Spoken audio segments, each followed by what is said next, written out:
চাচা এই খালো ওহন যে মানুষ বাইকটাই ফাতে এরকম এত কিছু দেয় তাও তো মাছ পায় না আইনে ঘর আমলে কিরকম আছি আমরা আরাম হলে তো বাঁচতা এটা কি করবো, এটা তো গাল গল্প শুনলে তোমার বিশ্বাস হইতো। আমরা আরাম হলে এমন করে একটা বাইকটার আসিল, আমরা আবার বাইকটা দিয়ে মাছ টাছ মারছি। আমরা যে মাছ মারছি এইটা মাছ আবার এখন তোমরা দেখছো না। আমরা একটা সাইতান মাছ মারছি 3-4 কেজি ওজনের। আইসব বোন তখন আমার সেগুলি বিশ্বাস করি না।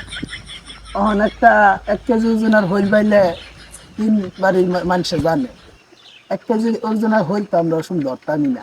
আইসব বোন এটা বাস এটা পুনা কইয়া ছাইড়া দিতাম, এরকম একটা দিন আমরা বিশ্বাস করবো।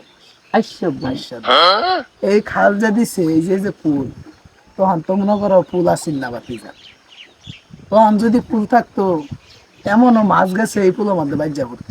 আইসব বোন সর্বনাশ। এটা তো আমরা